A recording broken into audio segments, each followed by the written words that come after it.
All right, Brittany. Yes. It's been about what, 5 months, 6 months? Yep. How's everything been? Um, a roller coaster. I went from living in a van to finally realizing my own worth and just making my own movie. And by that I mean, like, as life goes on, I realize I can't just sit around and do nothing because I'm not going to get anywhere. So just taking the risks and opportunities that I do, it put me in a position to where I finally found people who do care, and I left the situation I was in. Yeah, I've gotten myself into worse situations, but at the end of it, it made me realize who was still there for me. Finally have a dog. Uh, she is anchoring me more than anything I could imagine. Not only that, but my dude helping me come in tune with myself. And it's beautiful. I didn't realize that even being on the streets, I didn't realize it'd be this beautiful. And I've become humbled. I've become more humbled with myself. So I like it. Where'd you get your dog from? So a homie ended up getting arrested, and it was a wreck. But they let me go with the dog, and ever since then I've been taking care of her. It's been about 3 months now. But I always told people who said that they were looking for me that if he wanted his dog back, he's more than welcome to get his dog back. Like, at the end of the day, it's his dog. Like, he paid for her. But I feel like with she got hiccups. I feel like with how me and her have become like so close and bonded, at the end of it, I feel like that's up to her. Yeah. Because she chooses her family. So what happened since the last interview? Ooh, I honestly, I've almost gotten out. Um, I've gotten beat by multiple men. And that's when my knight in shining armor came in. And he was the promise that nobody can ever fulfill. He's a rarity. And I think I'm going to hold on to that. Did you get any people reaching out to you? I did, and it has helped me a lot. So thank you, all of you who have sent me some money. I can't be even more grateful enough. So thank you. I'm still currently in the situation though on the streets, but I just take it one day at a time. Oh, of course, right? of course. Okay, yeah. At the end of the day, she comes first. So if I can get a roof over her head, get her out of the cold, then that's definitely something I'm gonna do.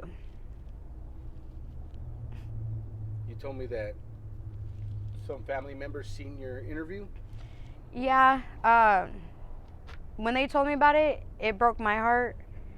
I knew it was gonna happen eventually, but hearing how they thought of it, it hurt and made me want to change something.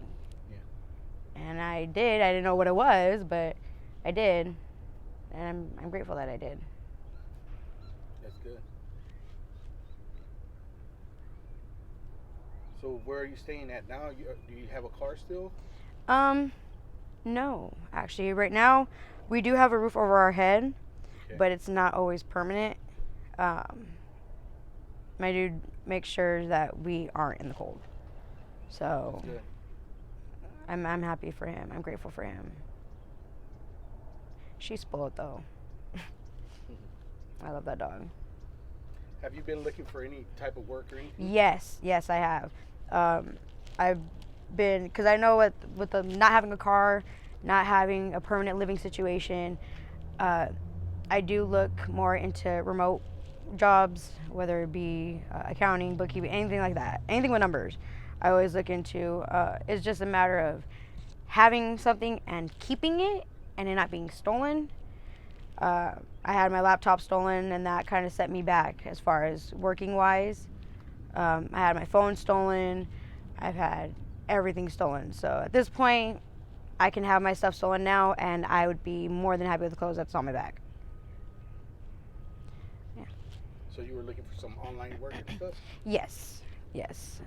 I've never been the type to, and I'm not bashing any females who do it, I've never been the type of person to work, like do dates and stuff like that, and I will stick to that to the day I die. That's good. And a lot of people, I think that's what makes people want to try to get me, if you know what I mean. Like, that's the one thing my mom always feared.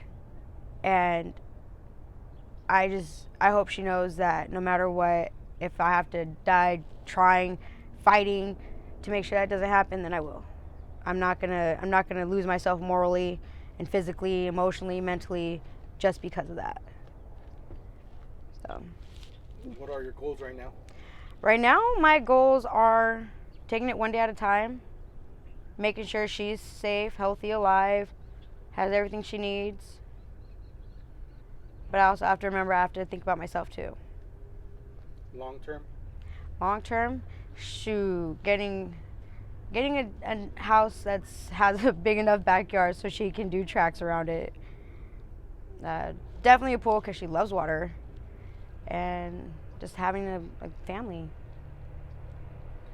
Have you reached out to any of these programs out here? Actually, I have. I have once. Like I said, it's just a matter of myself getting stolen that it's hard for me to even continuously keep track of everything. But that is no excuse for me to not do something or to keep doing something. So Yeah. I need to get off my butt and actually put the effort into it. What kind of job did you tell me that you used to do before ending up out here? I was a dog groomer. I was a dog Dog groomer? groomer, yep. Oh, so you're an animal lover. Of course I am. Yeah, I love animals. They're the most pure thing this world has, and it's sad to see people abuse it. Yeah. Man's best friend right here. Heck yeah. I love this dog. She's derpy. She's only 9 months, believe it or not. Big. She is. She's a big girl. But if it wasn't for her, I probably would have lost myself. What do you think about the homeless out here and having pets? Do you think that's right or wrong? Like, because I have a lot of people that comment on my videos that say, "Oh, the homeless shouldn't be having dogs." Honestly, Do you think that's good, like for emotional support, or what do you think about that? I'm kind of teeter-tottering with that one. I don't want to be hypocritical when I answer that, but I feel like the animal, it honestly depends on how you take care of the animal. If the animal has food and water, great. If the animal has blankets during the cold, great. I don't see a problem with that. You know, the animal's going to stick through it with you regardless. That you're their alpha. You're their pack. You're their family. Without you, they don't know anything. You know, it's just like kids. You know, they're homeless people who have kids.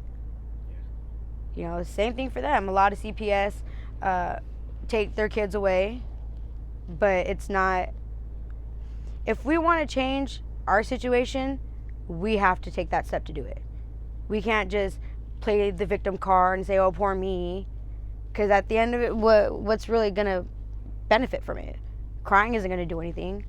Nobody cares about how you feel, as sad as it is to say.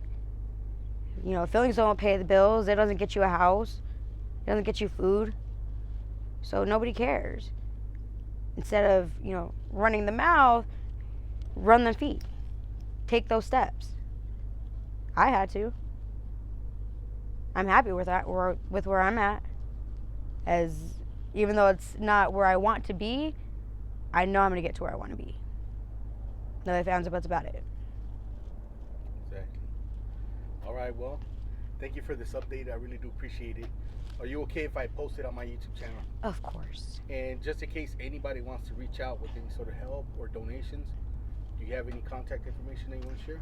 Yes, I do have an updated email. Okay.